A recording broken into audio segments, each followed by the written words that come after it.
Assalamualaikum warahmatullahi wabarakatuh. Selamat malam dalam salam sejahtera buat kita semua.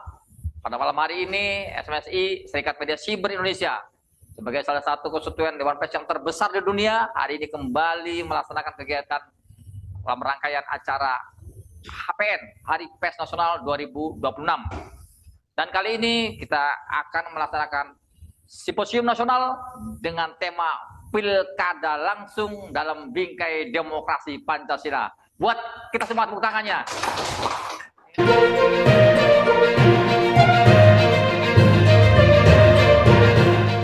Luar biasa ini. Baik yang ada di studio, ada ratusan peserta yang mengikuti, dan ada mengikuti melalui Zoom yang ada berbagai daerah pelosok Indonesia, dari Sabang sampai Merauke, seluruh anggota SMSI yang tersebar di berbagai provinsi dan kabupaten kota mengikuti acara simposium nasional hari malam ini. Dan kita hadirkan 3 narasumber yang cukup kompeten, dan mereka saat ini menjadi bagian dari tokoh-tokoh nasional yang akan terus mengawal PES sebagai pilar yang keempat demokrasi di Indonesia. Yang pertama, kita perkenalkan narasumber yang sudah tidak asing lagi. Beliau adalah dosen di FTIK Kepolisian, dan sudah tidak asing lagi beliau namanya Profesor Dr. Albertus Wahyu Rudanto. Tepuk tangannya buat beliau. Kemudian beliau juga masih aktif sebagai Dewan Pakar di SMSI Pusat. Dan narasumber kedua adalah Profesor Taufikur Rahman yang kita kenal sebagai Pakar Digital Indonesia. Beliau juga adalah guru besar di Universitas Muhammadiyah Jakarta, UMJ, yang sudah cukup ternama di Indonesia, dan beliau masih aktif sebagai Dewan Penasehat SMSI Pusat. Kemudian yang ketiga yang tidak kalah hebat lagi dalam sumber kali ini adalah Profesor Dr. Krisnadi, atau kita kenal sebagai mantan menteri dulu di kabinet Pak Jokowi sebagai Menteri Aparatur Negara, PAN-RB, Reformasi Birokrasi, Bapak Yudi Krisnadi.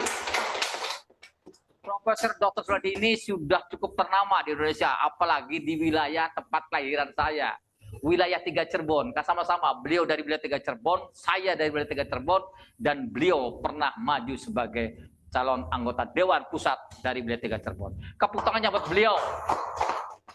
Di Zoom beliau juga pernah menjadi duta besar, dubes di negara Ukraina, yang dimana di sana demokrasinya sudah begitu bagus, dan nanti dari beliau lah kita akan mendapat pencerahan tentang demokrasi yang benar-benar berdaulat kemerdekaan untuk rakyat Indonesia. Oleh karena itu kita mulai saja mata semua malam hari ini dengan tema Pilkada Langsung dalam Bingkai Demokrasi Pancasila. Yang pertama, saya persilakan Profesor Yudi Krisnadi untuk menyampaikan paparannya. Kamu tanggung beliau. Waktu tepat kami persilakan. Terima kasih, Pak Sekjen. Assalamualaikum warahmatullahi wabarakatuh. Waalaikumsalam. Yang saya hormati Ketua Umum SMSI, Mas Firdaus, yang selalu bersemangat. Yang saya hormati Profesor Taufikur Rahman, sahabat saya, dan Prof. Albertus. Selamat malam, salam sejahtera bagi kita semua. Saya seperti sedang mengikuti pertandingan tinju Muhammad Ali lawan Lennox Lewis. Jadi seru sekali nih moderatornya. Jadi langsung saja tema bahasan kita ya, mengenai pemilihan kepala daerah langsung dan versus tidak langsung. Pemilihan kepala daerah elit versus pemilihan daerah publik.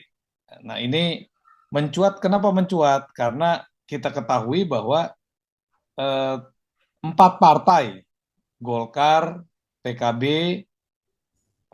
PAN, dan Demokrat, dan Gerindra bertemu mengajukan satu gagasan koalisi permanen. Dan agenda koalisi permanen yang paling pertamanya adalah merubah sistem pemilihan kepala daerah tingkat provinsi, kabupaten, dan kota dari awalnya pemilihan daerah secara langsung menjadi pemilihan daerah, kepala daerah dilakukan oleh DPRD setempat. Nah, ini menuai katakanlah bukan protes ya, kontroversi. Ya, kalau protes berarti sebagian besar tidak setuju. Kalau kontroversi itu ada yang setuju dan ada yang tidak setuju. Survei Litbang Kompas yang dilakukan kemarin menunjukkan angka 77% itu masih menginginkan pemilihan dilakukan secara langsung. Ya. Lalu kemudian kurang lebih 19% setuju, sisanya ada yang mengatakan sama saja dan sisanya lagi tidak menjawab. Jadi Litbang Kompas mensurvei ya, dari sampel yang dilakukannya, hasilnya mayoritas tidak setuju dengan gagasan keempat partai plus satu ini. Empat partai, Golkar, PKB, PAN, Gerindra, plus Demokrat, yang akan merubah sistem pemilihan kepala daerah dari langsung menjadi DPRD. Nah, saya ingin menyampaikan dulu kenapa ya banyak yang tidak setuju. Apakah yang tidak setuju ini melihat sistem pemilihan lewat DPRD ini dianggap tidak demokratis, ya? Atau yang setuju ini, atau yang tidak setuju dengan pemilihan lewat DPRD ini menganggap bahwa aturan atau undang-undang kita sudah menetapkan bahwa pemilihan dilakukan secara langsung. Nah, di sini sebenarnya ya kalau kita bedah lebih dalam ya dari pendekatan ilmu sosiologi ya dan juga politik tentunya ini perdebatannya panjang ya. Kalau kita melihat tingkat pendidikan masyarakat Indonesia, indeks demokrasi Indonesia ya, terus kemudian indeks kompetisi dan produktivitas masyarakat, ini ada satu pemahaman yang tidak menyeluruh tentang arti demokrasi dan demokratis. Dengan demikian ada gap pemahaman antara kelompok masyarakat yang memahami makna dari demokrasi dan demokratis itu dengan masyarakat pada umumnya yang pendidikannya tidak begitu tinggi, bahkan tidak memahami filosofi dan makna dari demokrasi dan demokratis itu sendiri. Sehingga wajar saja apabila di tengah masyarakat yang tingkat pendidikannya belum mencapai tataran yang ideal dengan masyarakat berpendidikan tinggi atau masyarakat yang mendekati melek huruf, mendekati angka 100%, demokrasi itu dipahami ya sebagai suara terbanyak, sebagai satu pemilihan langsung. Jadi kalau kita melakukan survei-survei di negara seperti negara Indonesia, ya, yang tingkat pendidikan tingginya tidak lebih dari 15-20%, di mana mayoritasnya pendidikan menengah ke bawah, lalu tingkat indeks demokrasinya nilainya juga belum mencapai 70, ya. Kemudian pencapaian literasi masyarakatnya juga belum mendekati angka 100%, demokrasi dan demokratis ini menjadi perdebatan yang kontroversial. Jadi SMSI ini kan kelas menengah atas, masyarakat teknologi yang paham tentang makna daripada demokrasi dan demokratis ini. Nah, kemudian apa sebenarnya ya makna daripada demokratis dalam pemilihan kepala daerah langsung? Indonesia memaknainya itu karena ada penjabaran pasal ke-18 ayat 4 dari Undang-Undang Dasar kita yang mengatakan bahwa gubernur, bupati, dan wali kota masing-masing sebagai kepala pemerintahan daerah, provinsi, kabupaten, dan kota dipilih secara demokratis. Nah, dipilih secara demokratis itu ya diterjemahkan dalam Undang-Undang Pemilu adalah pemilihan langsung. Kan ada undang-undang yang mengatur pemilu tuh, Undang-Undang nomor 2 tahun berapa gitu yang diperbaharui dan sebagainya. Itu demokratis itu diterjemahkan sebagai pemilihan langsung. Padahal di dalam Undang-Undang Dasar itu tidak ada penjelasan yang lebih letterleh, ya, yang lebih menegaskan demokratis itu seperti apa. Undang-undang yang menerjemahkan itu. Nah, ini disinilah miss-nya, ya, bahwa demokratis diartikan bahwa harus langsung. Ya. Karena ini merupakan satu-satunya rujukan tentang frase yang dipilih secara demokratis yang menegaskan bahwa pemilihan kepala daerah dilakukan dengan cara yang memenuhi prinsip demokrasi. Ya. Namun Undang-Undang Dasar 1945 tidak secara eksplisit merinci apakah pemilihannya harus langsung oleh rakyat atau bisa melalui perwakilan rakyat. Nah, ini apa satu sisi, ya, satu sisi pemaknaan dari demokrasi, demokratis dan pemilihan langsung yang bisa interpretasinya berbeda-beda. Pemaknaan saya, pemaknaan Profesor Albertus, pemaknaan Profesor Taufik, pemaknaan Mas Firdaus mungkin berbeda dengan pemaknaan masyarakat pada umumnya.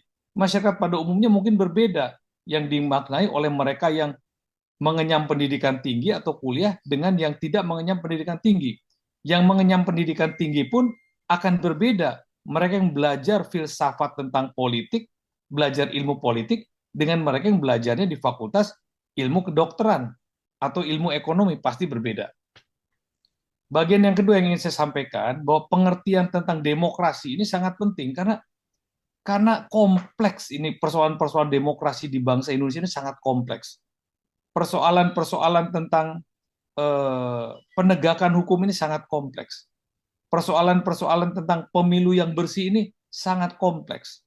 Persoalan tentang money politik ini sangat kompleks di Indonesia. Jadi mengurai itu dari mana? Ya. Secara ideal harusnya itu menarik dari akar filsafatis, ya, atau akar filosofis dari makna demokrasi itu sendiri.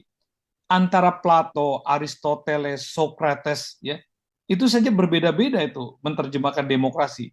Yang satu mengatakan bahwa demokrasi itu adalah orang yang terbaik yang memimpin, yang satu lagi mengatakan bahwa demokrasi itu pilihan dari sekelompok orang yang bisa mengendalikan atau menjaga kepentingan orang banyak, yang lain lagi mengatakan bahwa demokrasi itu adalah pilihan orang banyak.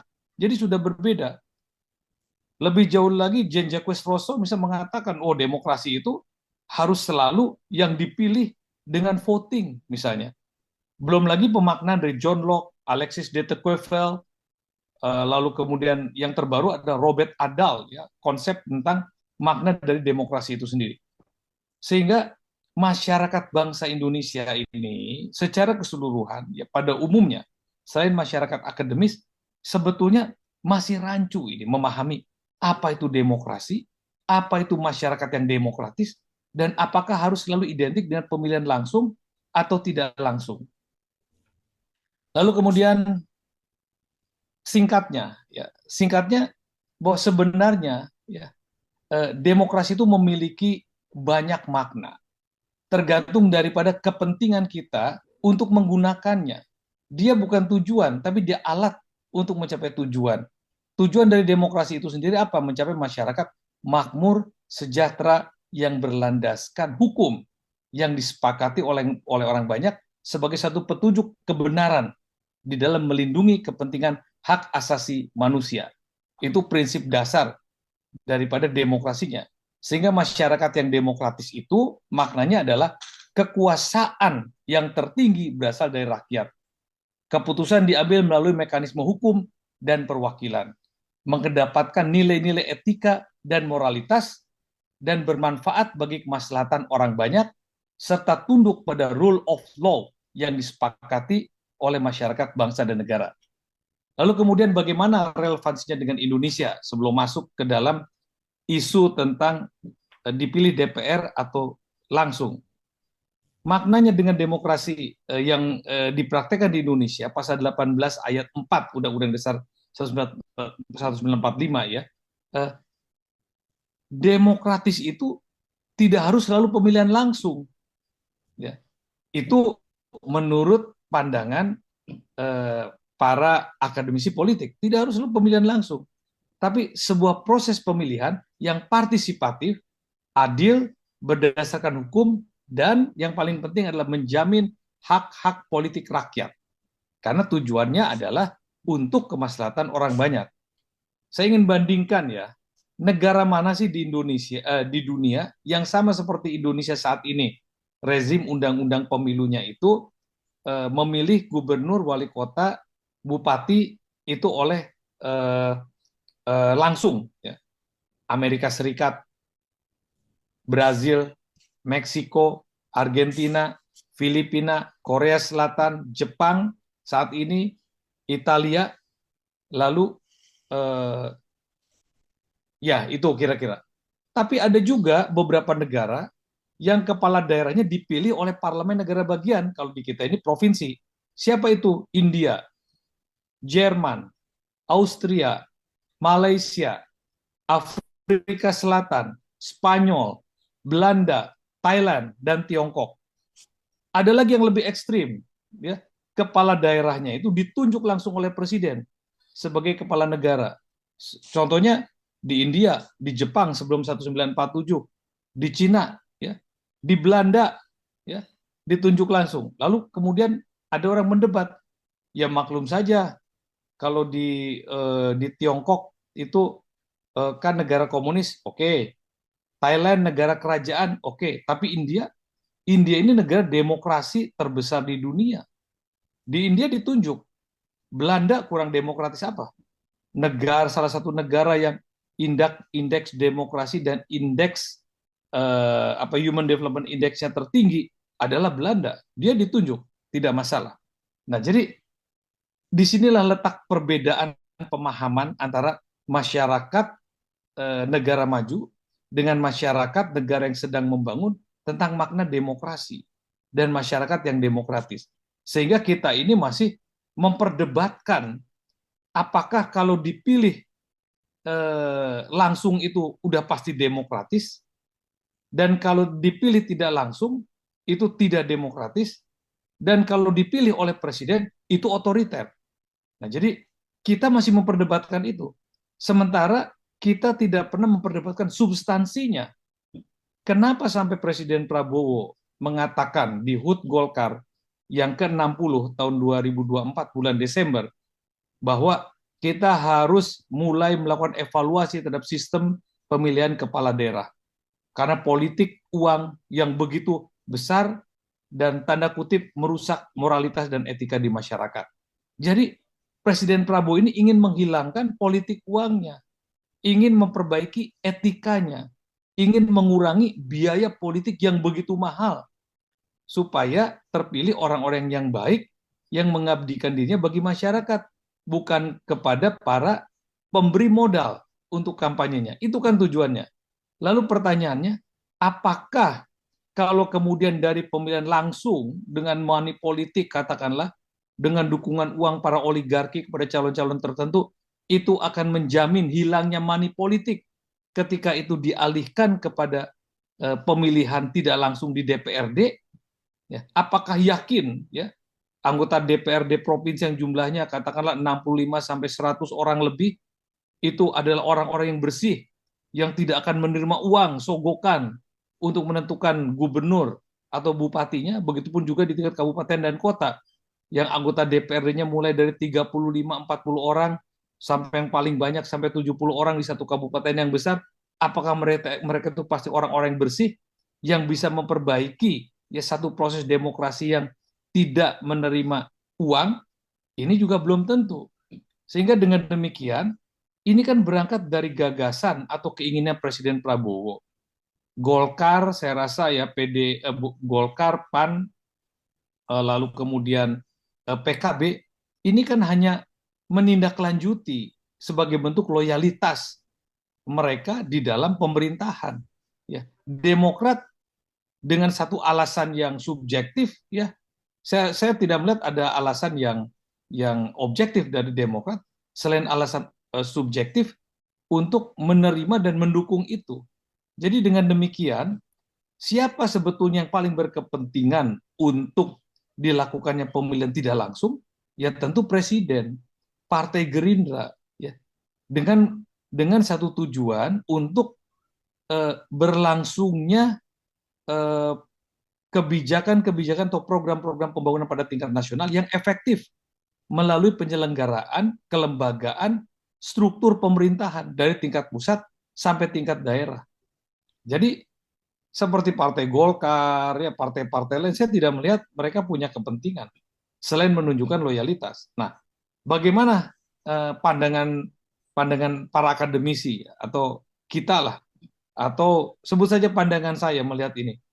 Kalau saya lebih percaya kepada presidennya, Prof. Taufik, Prof. Albertus, dan Mas Firdaus. Saya tidak kenal itu dengan ratusan anggota DPRD yang ada di Jawa Barat atau di DKI atau di mana, atau anggota-anggota DPRD yang akan memilih wali kota dan bupati di daerah. Tapi saya mengenal sosok Presiden Prabowo. Saya mengikuti pidato-pidatonya.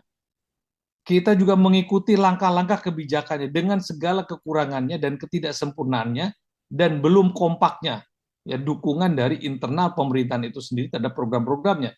Tetapi apa yang diucapkannya, apa yang dilakukannya, apa yang menjadi retorikanya, kita yakini bahwa Prabowo ini punya niat baik. Jadi kalau misalnya kita melihat ya sistem politik pemilihan kepala daerah yang berlangsung dari berbagai macam negara ini dipraktekkan, kenapa pemilihan gubernur, ya, gubernur aja saya membatasi tidak sampai dulu kepada kabupaten dan kota, karena ini memang harus berjenjang supaya tidak membuat efek shock terapi yang terlalu kuat secara politik. Sehingga kita mulai dari gubernur saja. Ya. Gubernur pilih saja langsung oleh presiden. Kalau ditanya misalnya, apakah orang-orang yang memberikan hak privilege kepada dari pemilihan langsung menjadi pemilihan di tingkat DPRD mengenal tuh puluhan bahkan seratusan anggota DPRD itu meyakini lebih mudah mana mengenal dan meyakini orang yang begitu banyak yang tidak dikenal dengan satu profil presiden yang kita yakini dan sudah kita pilih. Saya rasa Presiden Prabowo bisa dipertimbangkan ya untuk melakukan satu revisi terhadap satu sistem pemilu yang out of the box ya langsung saja, karena ini situasinya darurat. Korupsi ini sudah menjadi darurat nasional dan kerusakan-kerusakan yang terjadi ya dengan adanya bencana-bencana ini ujung-ujungnya kan korupsi. Kenapa sampai ada pembabatan hutan? Kenapa sampai ada eksploitasi tambang yang berlebihan? Kenapa sampai ada rumah di bantaran sungai? Kenapa ada sawah-sawah yang habis? Karena konsesi-konsesi itu diberikan oleh kepala daerah kepada oligarki-oligarki lokal yang menjadi sponsor-sponsor kemenangannya. Inilah biang daripada kerusakan seluruh infrastruktur masyarakat maupun infrastruktur alam dan lingkungan. Jadi kita, menurut saya menawarkan ya satu tesis baru bahwa nggak usahlah langsung, nggak usah juga tidak langsung ditunjuk saja oleh presiden. Toh sudah ada nomenklaturnya yang seperti itu di Malaysia, di Prancis, di Singapura, di Rusia. Apakah itu tidak demokratis? Demokratis. Siapa yang bilang Prancis tidak demokratis misalnya? Siapa yang bilang Swiss tidak demokratis? Siapa yang bilang Jerman tidak demokratis? Siapa bilang Belanda tidak demokratis? Nah, toh presidennya bisa menentukan juga pemilihan gubernurnya. Nah, mungkin itu saja sekedar urun rembuk dari saya. Kesimpulannya bahwa pemilihan kepala daerah oleh parlemen adalah praktek yang lazim dilakukan di banyak negara demokrasi dan umumnya dianut oleh negara-negara dengan sistem parlementer ya. Kalau pemilihannya tidak langsung, namun pemilihan langsung bukan satu-satunya bentuk yang demokratis. Undang-Undang Dasar kita pasal 18 ayat 4 hanya menggarisbawahi bahwa dipilih secara demokratis, yang tidak sama artinya dengan harus langsung oleh rakyat. Tapi apakah saya tidak percaya pada pilihan langsung rakyat? Percaya. Tapi pada saatnya, pada saat rakyat kita adalah rakyat yang setara, tingkat pendidikannya, tingkat peradabannya, tingkat pemahaman demokrasinya, dan koefisien Gini-nya yang tidak setinggi sekarang ini, 3,475, masih terlalu tinggi. Kalau koefisien Gini tingkat kesenjangannya sudah mendekati angka 0,1, saya rasa itu sudah saatnya kita memberikan hak-hak privilege demokrasi yang sepenuhnya kepada masyarakat. Karena di tiap masa, setiap filsuf punya pemahaman demokrasinya sendiri, punya gagasan demokrasinya sendiri. Dan yang tidak berubah ada definisi masyarakat yang demokratis, yang menjunjung tinggi nilai-nilai kebenaran, etika, moralitas, kejujuran untuk kemaslahatan orang banyak. Wassalamualaikum warahmatullahi wabarakatuh. Waalaikumsalam warahmatullahi wabarakatuh. Terima kasih sekali. Tepuk tangannya buat Profesor Yudi Yulnadi. Walaupun singkat, beliau cukup luar biasa memberikan pencerahan kepada peserta simposium nasional bagaimana makna dari demokrasi dan demokratis. Itu yang harus kita bedakan. Tetapi amanat Undang-Undang 45 maupun Undang-Undang Pemilu itu yang perlu kita garis bawahi. Dalam Undang-Undang Dasar 45 seperti yang disampaikan oleh Profesor Dr. Yudi tadi, bahwa demokrasi itu tidak harus lewat pemilihan langsung. Tetapi kemudian dijabarkan oleh Undang-Undang Pemilu, demokrasi dilakukan dengan pemilihan secara langsung. Dan ini yang kemudian menjadi pembahasan yang rencananya tahun 2025 kata Profesor Yudi akan ada wacana perubahan Undang-Undang Pemilu di mana gubernur dan wali kota maupun bupati akan dipilih kembali oleh perwakilan rakyat atau DPRD. Dan ini yang luar biasa Bapak Yudi, bahwa masyarakat kita Indonesia sepertinya harus kembali mengkaji apakah siapan untuk pemilihan langsung. Yang terpenting makna demokrasi adalah demokrasi kalau kata dasar Yunani adalah rakyat, demos dan kratos, di mana kekuasaan itu ada di tangan rakyat. Dan apa sampaikan Profesor Yudi tadi, bahwa di bangsa-bangsa luar negeri seperti Jerman, Prancis, Singapura, kemudian gubernur bisa ditunjuk oleh presiden. Dan semangat kita, semangat di tahun 2026 ini ketika wacana bergulirnya pilkada tidak secara langsung dengan digulirkannya oleh beberapa partai, yaitu Golkar, PKB, kemudian PAN, Gerindra, dan satu lagi adalah Demokrat, itu adalah sebuah keinginan yang diawali oleh wacana Presiden Prabowo saat menghadiri acara ulang tahun Golkar yang ke-60, bahwa keprihatinan beliau terhadap demokrasi di Indonesia, di mana banyak biaya yang dikeluarkan, seperti wacana yang berkembang di tengah masyarakat, bahwa seorang pemimpin itu bukan hanya bermodalkan elektabilitas, popularitas, tetapi yang paling penting adalah isi tas, saudara-saudara. Dan itu yang menjadi keperhatiannya Pak Presiden kita, sehingga isi tas negara banyak pengeluaran. Belum lagi si calonnya juga banyak menggunakan isi tas yang bermiliar-miliar. Tetapi apakah dengan pilkada tidak langsung juga akan berubah itu? Tergantung daripada pemahaman masyarakat maupun calon pemimpinnya.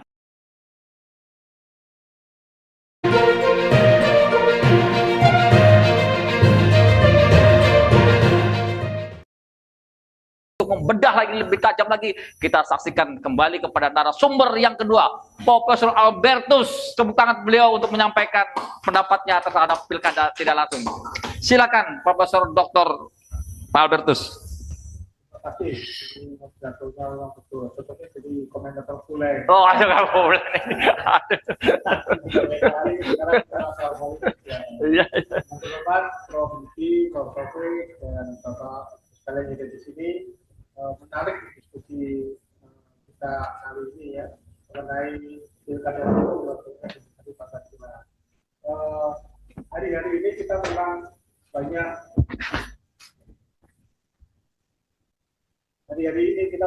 sekali adanya diskusi publik, baik itu publik secara formal di media maupun pembicaraan di warung kopi itu jadi ramai.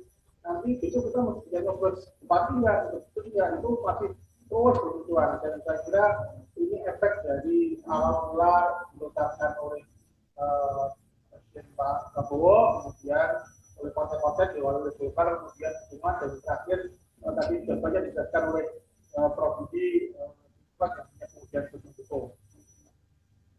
Ini menarik karena isu yang diangkat adalah isu kritik terhadap demokrasi melalui pemilihan langsung. Ketiganya saya mencatat ada 3 isu penonjol. Yang pertama, adanya kritik biaya politik yang tinggi.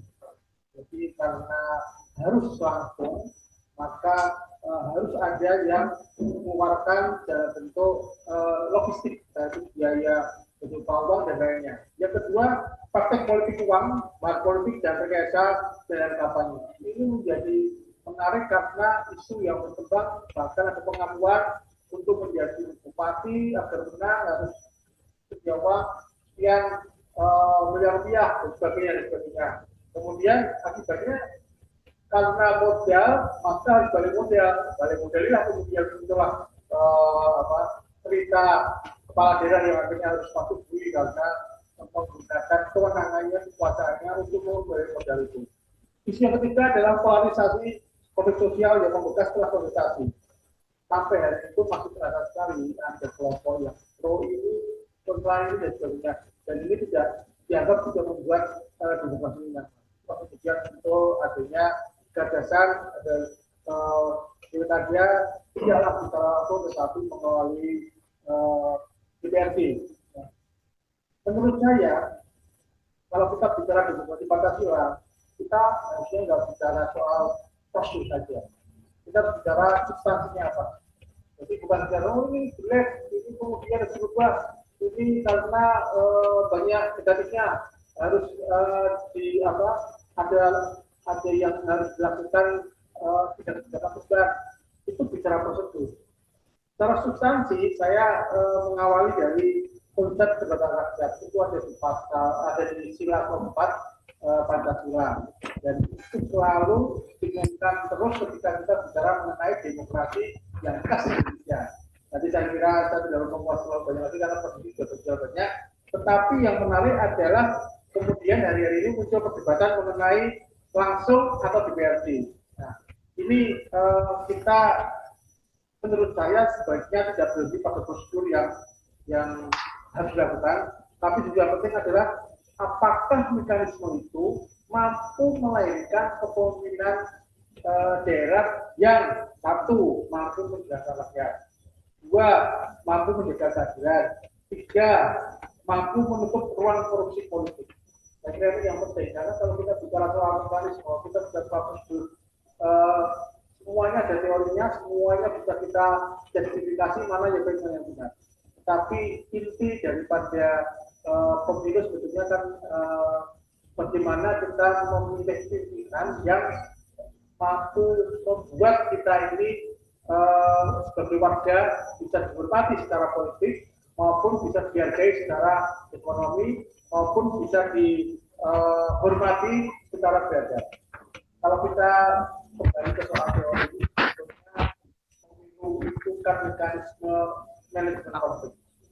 Karena kita punya misalnya satu teori yang sangat terkenal mengenai bagaimana manajemen konflik itu, konsepnya kan di dunia ini orang itu selalu berpikir kuasa.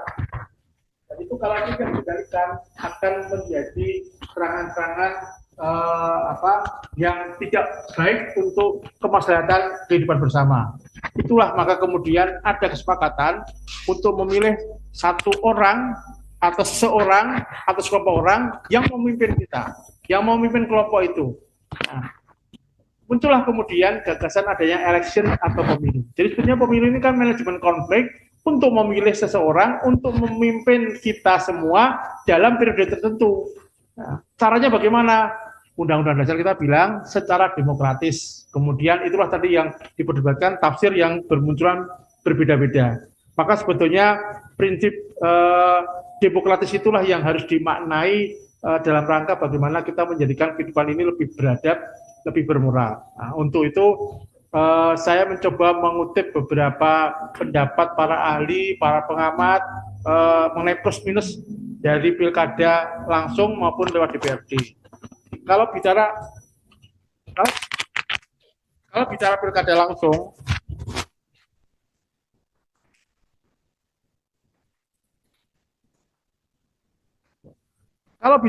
langsung, maka yang paling banyak disuarakan inilah sarana konkret partisipasi rakyat. Inilah wujud bergerak rakyat.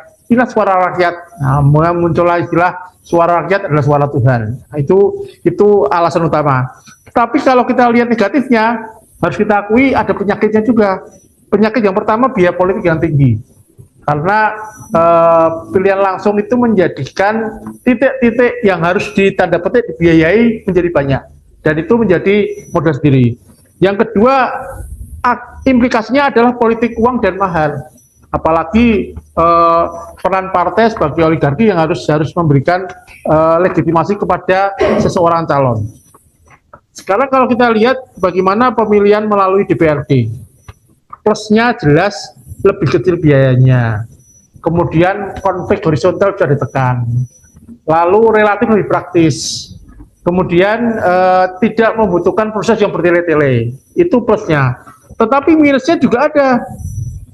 Jelas yang pertama, pengalaman yang lalu-lalu adalah cenderung mendorong politik transaksional. Banyak terjadi kemudian transaksional terbatas untuk kepentingan tertentu. Nah, lalu kalau kita lihat yang muncul kemudian adalah semangat wani piro. Ini menjadi berbahaya sekali. Dan yang ketiga, kesannya seolah-olah mengembalikan DPRD itu sebagai obat mujarab. Jadi DPRD itu menjadi segala-galanya, karena dia menentukan pimpinan, mengatur anggaran, mengawasi pimpinan, mengawasi anggaran, dan itu menjadi hal yang luar biasa yang pernah kita alami pada masa Orde Baru. Nah, maka menurut saya yang harus kita perbaiki jangan hanya berdasarkan kepada untung rugi ini, tapi pada substansi. Saya melihat problem utamanya justru pengalaman yang kita lihat selama ini adalah problem rekrutmen kepala daerah. Tidak ada nilai meritokratis, itu saya kira yang menjadi sangat menonjol. Karena apa? Karena rekrutmen hanya menonjolkan marketability. Seorang terpilih karena satu, popularitas, maka dasarnya adalah elektabilitas. Dua, karena tadi isi tas itu, jadi logistik yang kuat. Ya. Jadi ini menjadi problem ya. Yang kedua, hegemoni struktur partai tentu menjadi sangat hal keniscayaan, karena seseorang hanya bisa menjadi kepala daerah ketika direkomendasi oleh partai. Muncullah kemudian ada feudalisme versi politik. Ya, yang ketiga, tentu ketika biaya transaksi menjadi besar itu, maka merit menjadi hal yang dikesampingkan. Karena yang penting adalah elektabilitas. Elektabilitas itu bisa dibangun dengan banyak cara lah. Tetapi yang paling menonjol adalah dengan mahar, dengan uang biaya politik, biaya kampanye, lalu menjadi hal yang sangat penting. Nah, maka menurut saya yang harus diperbaiki sekarang ini adalah bagaimana membuat budaya kepemimpinan daerah itu punya semangat meritokrasi. Itu penting dulu, dipegang dulu. Bagaimana caranya itu nanti bisa kita matangkan. Saya mengambil contoh Cina misalkan. Di Cina jangan kita tiru sistemnya, karena mereka satu partai, nggak mungkin kita tiru. Tetapi kita tiru bagaimana dia menyiapkan pimpinan. Ya. Kita kenal Jinping itu bisa menjadi pimpinan di sana melalui proses jadi lurah, jadi camat, jadi bupati, jadi gubernur, baru sekretaris partai, pimpinan partai jadikan. Jadi ada proses yang panjang. Kalau kita mau jujur, sebelumnya itu pernah dilakukan masa Orde Baru. Kalau kita mau jujur, terlepas dari cara memilih orangnya yang kesannya adalah otoriter, tetapi cara pembinaannya itu yang change. Zaman Pak Harto itu jelas sekali siapa yang jadi bupati, wali kota, gubernur adalah maunya Pak Harto, yang kemudian muncullah dalam teori ABG itu. ABRI, birokrat, dan cendana. Nah, tiga itu diolah menjadi satu, tetapi orang yang ditunjuk itu disiapkan. Jadi siapa menjadi bupati wali kota selalu secara teknokratis dia mampu. Itu faktanya. Sama dengan Cina. Siapa yang jadi pimpinan mampu. Cina itu tahun 80-an PDB-nya di bawah Indonesia. Sekarang kalau kita ke sana sudah luar biasa sekali. Artinya peran seorang pemimpin untuk menjaga rakyat itu mampu. Hanya sekali lagi jangan kita tiru sistemnya, kita tiru meritokrasinya. sama dengan zamannya Orde Baru. Jangan kita itu caranya. Maka saya memberikan sikap terhadap polemik ini, yaitu jangan kita memundurkan mekanismenya, tetapi kita perbaiki penyakitnya. Ketika kita pertimbangkan kalau lewat DPRD lebih bagus, ya itu kita pilih. Kalau kita pertimbangkan langsung itu kita pilih. Ini kan sekarang ini suasananya masih tarik-menarik. Memang kalau kita bicara hasil statistik naik turun, tetapi kalau kita lihat coba tes ombak, sebetulnya kan sekarang ini masih labil, masih fluktuatif, masih dinamis. Ya, walaupun kalau kita lihat secara kekuatan politik pasti dari partai-partai besar sudah cenderung untuk melalui DPRD. Nah, sehingga sekarang kita cari kalau itu yang dipilih, sekali lagi kalau itu yang dipilih, maka kita jangan melihat mekanismenya, tapi kita lihat substansinya. Apakah bisa mengobati penyakit atau tidak? Maka prinsip meritokrasi menjadi penting. Jangan pokoknya kembali ke DPRD. Saya kira pokoknya ini yang harus kita rubah. Nah, sehingga saya memberikan beberapa masukan dalam rangka bagaimana mendesain pemilihan kepala daerah yang lebih bagus. Tentu harus ada yang pertama meritokrasi di hulunya. Siapa hulunya? Rekrutmen partai. Jadi partai inilah yang bertugas untuk melakukan rekrutmen sekaligus kaderisasi, sehingga tidak seorang ujuk-ujuk menjadi kepala daerah, tapi dia proses dari awal memang disiapkan, sehingga tidak hanya kursus 1-2 minggu kemudian jadi kepala daerah, tapi disiapkan betul sehingga secara mental, secara psikologis maupun secara teknokratis dia punya kemampuan. Saya kira itu tugas partai, sehingga partai wajib melakukan fit and proses terbuka untuk internal mereka, sehingga calonkan bagus. Yang kedua tentu harus menurunkan biaya politik dan memutuskan mata rantai politik uang. Ini menjadi penting dan itu hanya bisa dilakukan kalau negara mau membackup yang disebut sebagai kapasitas logistik partai. Ketika partai dibiayai oleh negara, maka partai bertanggung jawab. Tetapi karena dibiayai negara, tentu harus ada seleksi yang tegas. Polanya Pak Atos sebetulnya bagus, dari 10 dijadikan 3, itu sudah secara teori oke, tetapi cara membagi 3-nya itu yang menurut saya keliru. Sekarang mekanismenya memakai parliamentary threshold, juga bagus, tetapi yang terjadi kan tarik-menarik kepentingan partai, maka tiap 5 tahun selalu ada revisi persentase, itu juga nggak bagus. Suatu pengalaman di negara lain dengan jumlah partai yang relatif sedikit akan lebih stabil politiknya, hanya cara mengaturnya saya kira itu yang harus diperbaiki. Yang ketiga, ini saya kira yang menurut saya poin dari materi saya adalah bagaimana membangun leadership pipeline lokal tanpa menghapus pilkada. Pilkada tetap ada, tetapi leadership pipeline-nya harus juga jelas.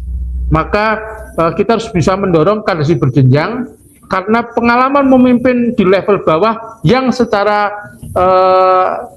Spartan dididik oleh kepala kader itu akan menjadikan nilai tambah sehingga dia bisa naik kelas dari tadi gambarannya dari kepala lurah, camat sebagainya. Tetapi proses ini kan beberapa partai sebelumnya sudah punya.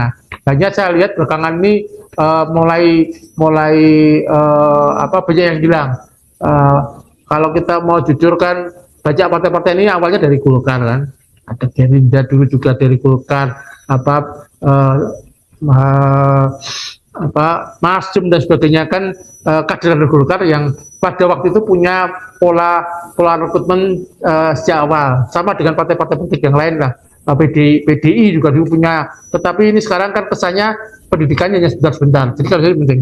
Dan yang terakhir tentu indikator demokrasi Pancasila itu harus jelas. Apa substansinya, bukan sekedar prosedur.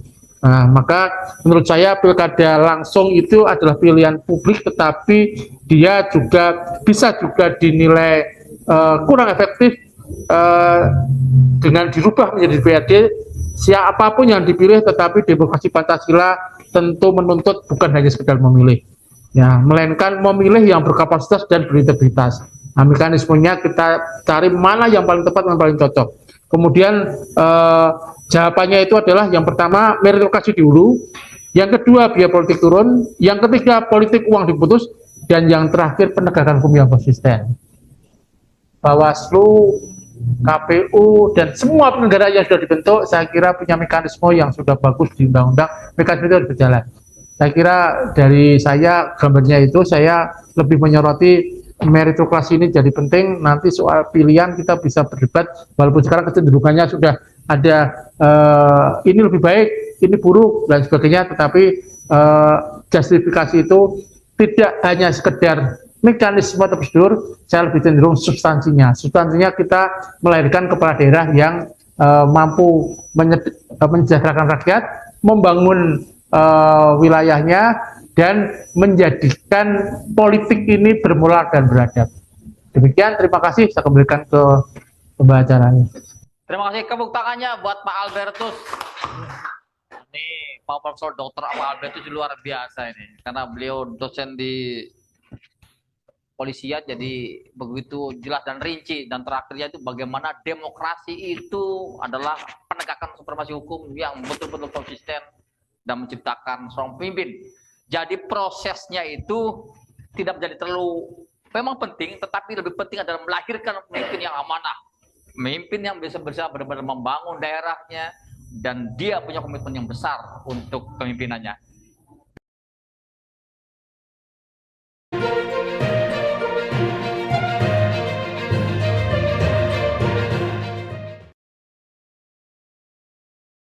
Dari sisi akademisi, kelihatannya lebih menarik lagi pertemuan kita untuk membahas pilkada langsung atau tidak langsung. Karena 2026 ini wacana pemilkada untuk kabupaten dan provinsi atau gubernur dan bupati wali kota akan diwacanakan untuk dipilih kembali oleh DPRD. Dari sisi akademisi kita sudah hadir Profesor Dr. Taufik Roman. Silakan beliau untuk menyampaikan paparannya terhadap pilkada hari ini. Baik, terima kasih. MC, saya nggak mau ngomentari MC. Tepuk tangan buat kita semua. Yang saya hormati Pak Ketum dan narasumber Prof. Wahyu dan juga Prof. Yudi Krisnandi. Tadi kita sudah lihat pembahasan dua sisi dengan background tentu saja ilmu dan pengalaman yang berbeda. Kang Yudi ini lengkap ya, kalau saya panggil Kang Yudi ini Prof. Yudi Krisnandi ini. Dari sisi beliau mantan eksekutif, mantan duta besar, beliau juga mantan di partai politik. Dan beliau juga dosen kan di Universitas Nasional.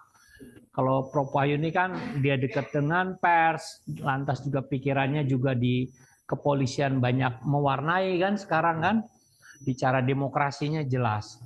Nah, yang belum adalah kita akan bahas satu analisa ya Prof ya, mungkin Prof Wahyu, Kang Yudi, ada satu hal yang sering dilupakan oleh masyarakat Indonesia saat ini. Apa? Pertama, ada keinginan elit yang begitu kuat tadi sudah disampaikan. Yang kedua, ada keinginan masyarakat melalui toolsnya dalam media sosial. Artinya, survei yang dilakukan oleh LSI 60 sekian persen dan menaik menjadi eskalasi 70% yang dilakukan oleh Kompas, ini ada titik mainstream. Apa? Saya pernah survei kecil-kecilan. Jadi Pak Ketum SMSI, saya pernah melakukan studi itu di beberapa negara ASEAN dan di Indonesia untuk daerah desa tertinggal dan masyarakat kota. Jadi efek media sosial itu membentuk kulminasi jika ada kebijakan dari pemerintah yang memaksakan kepada rakyat, maka akan melakukan akumulasi gumpalan penolakan yang semakin hari semakin kuat. Nah, ini efek dari media sosial salah satunya, dan efek dari pola pemilih rakyat Indonesia yang hari ini notabene, mohon maaf dengan segala hormat, para pengamat kita dari semua kampus mengatakan itu adalah representatif dari para elit di Indonesia.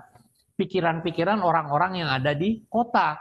Tadi sudah banyak dijelaskan metokrasi, lantas Kang Yudi menjelaskan soal kepemimpinan dari Pak Prabowo misalkan. Nah, kalau saya satu hal, masyarakat ini semakin elit menginginkan, maka rakyat itu, masyarakat kota terutama, apa bedanya nanti kita sebutkan dengan masyarakat desa? Masyarakat kota akan semakin mengakumulasi, menggumpal, dan melakukan penolakan.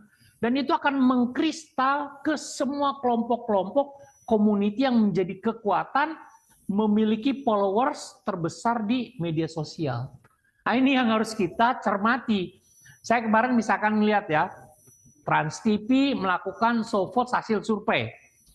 Dari pertemuan 4 partai ditambah 1 oleh Partai Demokrat dan juga PKS, lantas juga Nasdem, itu tidak mengatakan yang bertentangan. Jadi kalau dari 8 partai, maka secara kepentingan elit itu sudah pasti menang pemerintah nih. Karena dari 8, 7 ini udah mendukung pemilihan DPRD itu secara konstitusional. Hanya pengamatlah yang mengatakan bahwa pemilihan lewat DPRD itu adalah inkonstitusional. Kan gitu, kita bukan pengamat kan gitu kan. Kang Wahyu kan. Betul kan tuh ya, kita bukan pengamat di sini Kang Yudi ya. Kita yang diturunkan dari para pakar, penasehat yang juga punya kepakaran di masing-masing bidangnya, bicara soal demokrasi, pemilihan langsung atau melalui perwakilan berdasarkan Pancasila. Nah ini yang tidak termaknai secara substansi ya di masyarakat. Jadi dengan survei keinginan elit makin kenceng ngomong, DPR makin kenceng ngomong, rakyat akan melakukan akumulasi penolakan semakin keras. Dan faktanya dari survei LSI ke Kompas itu makin tinggi. Nanti besok nih disurvei lagi bisa 90%. Disurvei lagi bisa 100%. Disurvei lagi besok DPR bisa didudukin. Nah ini yang bahaya, ini yang harus diketahui oleh para elit kita. Itu satu hal di era digitalisasi, di era disrupsi sekarang. Kebetulan saya memang di bidang governance digital. Nah yang kedua, kita harus mampu membedah. Sekarang gini, kita bicara pemilihan secara langsung dan pemilihan melalui perwakilan. Kita sudah tahu bahwa di konstitusi pasal 18 ayat 4 itu konstitusional dan juga dua-duanya adalah pemilihan yang disetujui, disepakati secara undang-undang dasar dan undang-undang yang berlaku saat ini. Jadi mau pemilihan itu langsung atau melalui perwakilan itu konstitusional. Kan gitu Pak Makali. Nah pertanyaannya sekarang, bagaimana kemasan keinginan elit ini dikemas menjadi keinginan masyarakat. Jadi jangan kumpul ketua umum partai, konvensi pers, sudah pasti rakyat itu akan melakukan penolakan. Mohon maaf ya, bukan kita anti terhadap partai politik, tapi itu survei kecil-kecilan yang saya lakukan. Dan itu terjadi di ASEAN, dan itu terjadi di Asia. Kecuali di negara besar. Contoh misalkan saya kemarin iseng-iseng nih, Prof. Wahyu, saya ke Gwangju, ke Cina sama Shanghai. Kan ada Menteri Pendidikan, ada Menteri Tenaga Kerja. Saya pertanyaannya simpel. Pak Menteri, saya mau tanya. Saya jalan pagi 3 hari di Cina, kok saya nggak ngeliat ada pengemis ya? Kok saya nggak ngeliat ada preman? Terus saya nggak ngeliat ada yang namanya pengangguran. Dan dia dengan simpel jawab, saya tahu kebutuhan masyarakat Cina. Jadi 49 tahun yang disebutkan tahun 80, mereka income-nya belum ngelebihi Amerika, belum ngelebihi itu yang namanya Inggris, pound sterling. Hari ini mereka sudah jadi raja dunia, kan gitu ya Prof ya. Kenapa? Karena dia tahu kebutuhan rakyat. Nah di kita, seolah-olah elit harus tahu kebutuhan elit, terus rakyat itu harus memilih. Nah itu salah satu ide mainstream saya dalam hal ini ya di diskusi kita kali. Nah yang kedua gini, kalau Pak Presiden Prabowo menginginkan pemilihan melalui perwakilan, maka lakukan elaborate, lakukan undang para tokoh-tokoh lokal, tokoh-tokoh nasional yang menjadi kebutuhan rakyat hari ini apa? Tadi sudah disebutkan sistem mitokrasi. Tadi Kang Yudi sebutkan sudah presiden ini jelas dipilih oleh rakyat. Artinya leadership strong, konstitusional dari tangan presiden melalui para wakilnya sudah sangat kuat. Nah presiden mau menghadirkan nggak? Ini menjadi kebutuhan masyarakat kecil. Lakukan survei, lakukan sosialisasi. Jadi jangan dari partai politik awalnya. Itu tuh. Itu satu hal yang perlu mungkin dilakukan oleh Pak Presiden dalam hal ini. Negara hadir, aparatur semua hadir, itu untuk menanyakan. Kecil-kecilan lah, kita dari 10 nih, Pak Moderator, tanya satu-satu. Dan saya tes, dari teman-teman dosen ini, dari 10, kamu kalau pemilihan langsung, mau langsung atau DPRD? 10-nya pasti jawab pemilihan langsung. Itu tes kecil saya. Tapi ketika saya bilang pemilihan langsung dengan kita ekonomi, pertumbuhan, ingin peningkatan, dan sistem politik stabil dan ekonomi, maka pilihannya mana? 50%, 50%. Jadi orang akhirnya beralih memilih ekonomi stabil. Karena yang dia cari adalah welfare state. Itu tuh bedanya tuh. Nah, terus kalau ditanya lagi, kalau ekonomi sudah makmur, sudah sejahtera, yang Anda inginkan apa? Pemimpin yang bersih. Udah 75%, 80%. Nah, sekarang pemerintah mampu nggak mengelaborasi itu? Itu sangat penting buat kita, karena saya yakin kalau ini keinginan partai politik, keinginan ketua umum yang kumpul, terus kemudian disosialisasikan hari ini rame di TV, dan dibayar itu dengan booking time, emang duitnya dari mana? Kan mereka juga kan pejabat partai politik yang notabene dari APBN. Kan rakyat ini makin cerdas pemakali, Pak MC. Nah itu adalah antitesa yang kecil-kecilan saya lakukan. Maka hari ini Pak Presiden udah ngumpulkan, nggak usah diberitakan. Tetapi undang tokoh-tokoh lokal, undang tokoh-tokoh nasional, undang tokoh agama. Ayo kita pengen ekonomi ini stabil. Ayo kita nggak mau nih ribut terus. Ayo kita nih mau membangun Indonesia. Ayo nih pembangunan di Sumatera, di Tapanuli, di Sumbar, dimanapun yang lagi bencana, kita gotong royong semua. Nah dengan kondisi parsialitas yang ada sekarang, era disebut presidensial, tapi pelaksanaannya itu mendekati parlementer misalkan, jadi masyarakat itu bingung sekarang. Di tingkat lokal aja, dia mau menjadikan kepala daerah, gubernur, wali kota, bupati sebagai suri toladan dia. Nggak bisa. Kenapa? Karena faktanya, jadi kepala dinas duit. Kan gitu Pak. Pengen PNS dulu udah jelas. Tes secara langsung, itu duit. Mau apa lagi? Semuanya pakai duit. Sementara dia nggak punya duit Pak. Nah jadi keinginan Presiden yang cukup baik ya untuk Indonesia ke depan, saya pikir ini harus disahuti dengan cara apa? Buat tim task force yang notabene partai jangan tampil lah. Yang tampil tuh harus tokoh-tokoh lokal, local wisdom mainkan. Karena apa? Sumber daya alam tadi disebutkan oleh Kang Yudi habis oleh oligarki-oligarki lokal. Belum lagi oligarki nasional yang main di proyek-proyek provinsi. Emang rakyat nggak tahu, semua masyarakat udah tahu Pak. Nah mungkin kalau dengan perwakilan, sebaliknya saya punya pemikiran, itu partai bisa lebih mudah mengendalikan. Toh faktanya saya ingat persis ketika di zaman era pemerintahan Pak SBY, 98 terus kemudian terpilih SBY secara langsung pertama, di dunia ya, di ASEAN yang pertama, maka pemilihan langsung Pak SBY tidak ada garansi Pak, gubernur, bupati, wali kota tidak kena korupsi.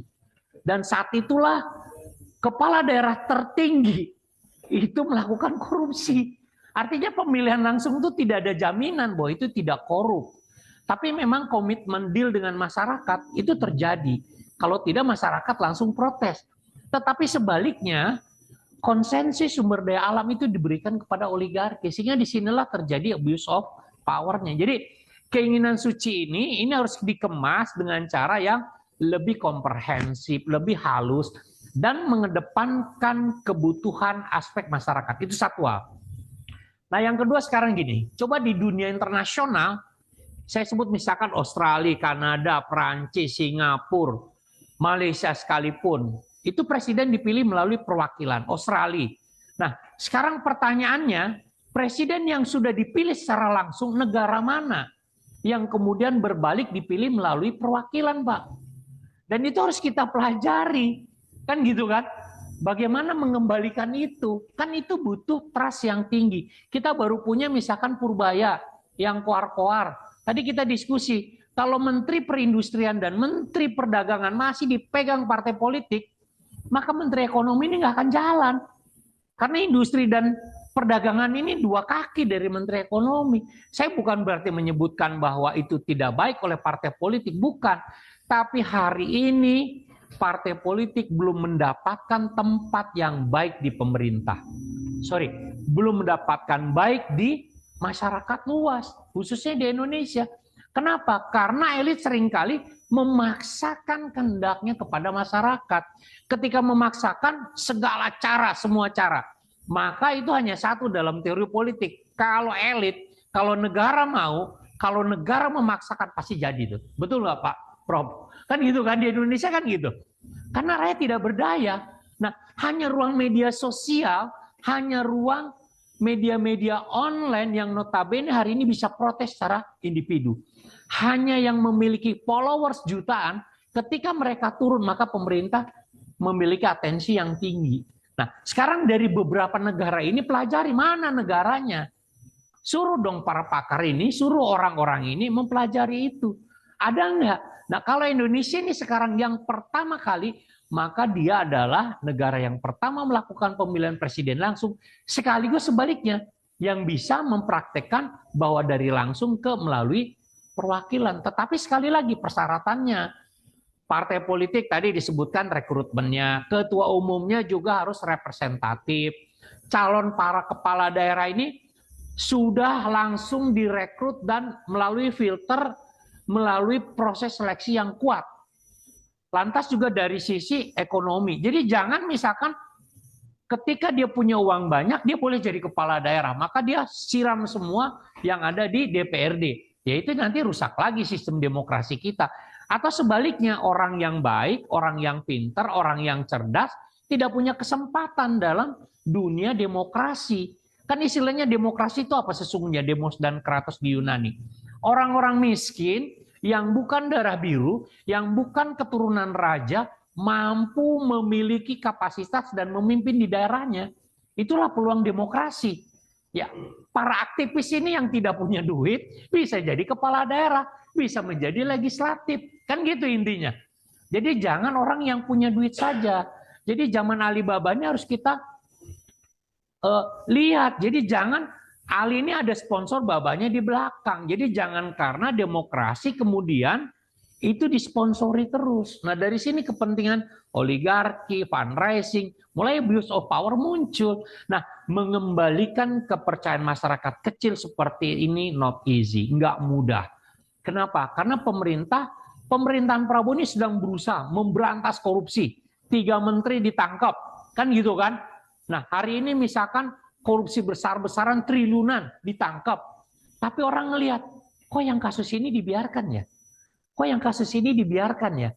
Jadi masyarakat itu selalu bertanya, ketika Pak Prabowo memberantas, memperkuat kejaksaan, tapi KPK-nya kenapa ya? Kok begini masih belum lurus? Kepolisiannya kok masih, misalkan penyidikan itu, mohon maaf, mungkin oknumnya di dalam, perlu reformasi. Nah reformasi yang dilakukan seperti apa? Di situ ada 2 tokoh, Prof. Jimli sama Prof. Mahfud MD. Bisa nggak memperbaiki ini? Bisa nggak meletakkan sistem? Kok itu pimpinannya belum ganti ya, udah 10 tahun katanya. Jadi ada sesuatu yang masyarakat itu selalu bertanya dan mereka diam. Diamnya pada saat ada keinginan elit, dia ungkapkan perlawanan itu. Nah maka disitulah yang paling bahaya dalam demokrasi. Ketika tanggal 25 dan 29 memuncak, ini adalah fase di mana Indonesia masuk di era 85 tahun merdeka seperti Amerika, ada 4 tahap demokrasi. Ketika masuk di wilayah para pemimpin presiden itu dari artis, artisnya capable, artisnya bisa dipercaya, punya duit, duitnya buat rakyat, dia bisa mimpin.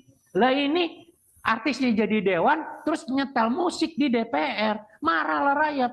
Udah gitu gajinya dihitung 5 juta per hari, marahlah rakyat. Yang diberhentikan sekarang nggak jelas statusnya, kan gitu kan? Kalau saya ditanya, misalkan Pak Taufik setuju nggak presiden pemilihan secara perwakilan rakyat? Maka saya dengan sederhana, saya sejak 2009 ingin pemilihan presiden ini dilakukan secara perwakilan ke MPR lagi. Tapi itu udah nggak mungkin. Oke, kalau gitu bertahap. Kita lakukan pemilihan kepala daerah, kita coba nih untuk wali kota, bupati, gubernur dulu. Itu dipilih oleh DPRD. Kan gitu kan? Nah, sekarang DPRD-nya, tinggal DPRD-nya ini, kabupaten, provinsi, kota, ada DPD. Nah, saya ingin ada penguatan, oke, kepala daerah dipilih oleh itu. Tapi juga DPR RI, Pak, itu kayak misalkan di Amerika. Amerika itu distriknya, itu 55, dari dulu nggak berubah. Kita berubah-berubah, oke. Sekarang legislatif di Amerika, dia punya hak veto.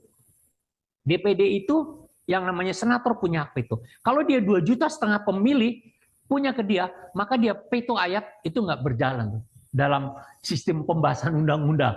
Di kita nggak ada, Pak. Ketua KPU selingkuh dipecat begitu aja. Nggak ada pertanggungjawaban. Ini publik ini lihat, rakyat ini melihat. Tadi Prof. Wahyu katakan, KPU-nya sudah betul belum? DKPP-nya udah betul belum? Lantas di situ Bawaslu-nya sudah betul belum? Nah, DKPP melakukan konvensi pers yang berbeda pada saat kasus Sirekap, kemudian ada telepon. Kan gitu kan? Nah, ini sistem yang memang harus dimulai oleh Presiden. Jadi Pak Prabowo, Pak Presiden, kalau menginginkan ini pemilihan secara perwakilan, saya setuju Pak. Tapi Bapak mesti turun ke bawah. Jadi jangan keinginan Bapak, ini harus menjadi keinginan masyarakat. Kenapa? Bapak punya keinginan ingin ekonomi ini 8%. Ini perlu stabilitas politik, tapi bukan berarti itu menangkap orang yang kasus misalkan baru ngomong Komedio, ngomong Panji, udah ada yang laporin. Itu pasti ada yang, kamu laporin tuh, nanti saya proses di dalam. Ini jadi bercanda-bercanda sandiwara. Nah, yang seperti inilah yang harus dikemas sehingga ini menjadi kebutuhan rakyat Indonesia. Makanya mungkin SMSI Pak Ketum ini digarisbawahi demokrasi pemilihan secara langsung atau perwakilan berdasarkan Pancasila. Di Pancasila jelas kok bahwa di situ di pasal 4 itu adalah melalui perwakilan. Sudah sangat jelas. Sekarang para elit ini masih mau nggak mengagung-agungkan kekuasaan elitnya? Tidak, dia tunduk dan patuh kepada rakyat kecil. Kan daulat rakyat sekarang, Pak. Pemberian daulat. Tapi yang terjadi adalah pemaksaan elit kepada rakyat. KPU direkayasa, Bawaslu direkayasa, lantas juga DKPP direkayasa. Semua tools demokrasi ini hancur lebur, Pak. Nah sekarang Pak Purbaya, Menteri Ekonomi, menggaung-gaungkan untuk ekonomi. Nggak bisa, Pak. Kalau perindustrian nama perdagangan, tadi kita diskusi ya, ini masih dipegang orang yang tidak misalkan punya kepercayaan publik yang tinggi, hari ini akan sangat sulit. Nah sekarang dari mana mulai membenahi? Oke, Pak Presiden panggil para ketua umum partai, ya mulai partai itu bekerja ke bawah, menanyakan kepada orang-orang yang ada di tokoh-tokoh lokal. Kedua apa? Perbaiki sistem rekrutmen partai politik. Jadi partai itu ada yang mau legislatif, oke. Ada yang mau jadi kepala daerah, oke. Ada yang juga pengen jadi juru bicara, oke. Ada yang pengen bisnis, oke. Tapi dilindungin. Partai politik misalkan sekarang baru 1.000, oke naikin. Tapi mekanismenya itu harus memang selektif dan kuat. Nah hari ini Bapak dan Ibu sekalian, kita ada ABRI, ada birokrasi, ada partai politik di situ. Yang notabene adalah cendana. Nah saat itu adalah single majority. Karena Golkar itu dari 400 sekian, dari 27 provinsi, mereka menguasai. Kalau presiden mau maka jalan ke bawah. Maka P3 saat itu dan PDI yang notabene partai minoritas itu ikut apa yang menjadi keinginan dari partai besar single majority. Nah, kalau keinginan Pak Prabowo bisa mensejahterakan, ekonomi naik, maka stabilitas ekonomi dan partai politik itu harus memang dipegang. Dan itu harus stabil, nggak bisa kayak sekarang. Bentar-bentar diganggu, ribut lagi, diganggu, ribut lagi. Nah sekarang siapa yang punya tanggung jawab untuk ini? Ini harus dibuat oleh pemerintah, oleh negara. Kalau memang punya keinginan di DPR sudah terlaksana, ada Bu Puan. Nah sekarang keinginan ini, ayo kita sama-sama. Semua udah diakomodir kok oleh Pak Presiden Prabowo, kalau mau kan gitu kan. Tapi sekali lagi jangan para elit yang ngomong. Tapi biarkan dari lokal gitu Pak. Nah kalau misalkan Pak Ketum untuk sosialisasi ini, mau nggak SMSI untuk membantu soal ini kan gitu kan. Nah, dipanggil lah Pak Ketum kan. Kan gitu kan. Ya kalau dipanggil Pak Ketum, jabarkan bahwa bukan berarti ini representatif dari keseluruhan. Tetapi memang ini dari media yang ada. Karena survei itu kan berbasis segmennya Pak. Nah, sekarang pemilih di kita hampir 85% itu berpendidikan SD, SMP, SMA. Kan gitu ya. Nah, sudah belum masyarakat ini tahu tentang sosialisasi ini? Pasti bolong, Mbak. Mungkin itu ya dari saya. Jadi sekali lagi demokrasi perwakilan yang menurut saya yang Pancasila ya jelas ada di pasal 4. Demikian mungkin terima kasih. Assalamualaikum warahmatullahi wabarakatuh. Waalaikumsalam. Tepuk tangannya buat Profesor Dr. Taufik Rohman. Ini luar biasa ini. Kita sampai terkesima dengan paparannya Profesor Dr. Taufik Rohman. Begitu panjang dan jelas bahwa ketika wacana pemilihan pilkada secara tidak langsung dengan keterwakilan, maka itu masih sejalan dengan semangat demokrasi berbasis Pancasila. Dalam poin keempat, keterwakilan. Tetapi yang terpenting adalah bagaimana sikap partai politik sejalan dengan keinginan masyarakat bawah. Oleh karena itu, kita akan tindak lanjuti konsorsium dan dialog ini. Barangkali ada teman-teman peserta konsorsium mau menyampaikan pendapatnya, pertanyaan atau masukan terhadap para tiga narasumber. Saya persilakan.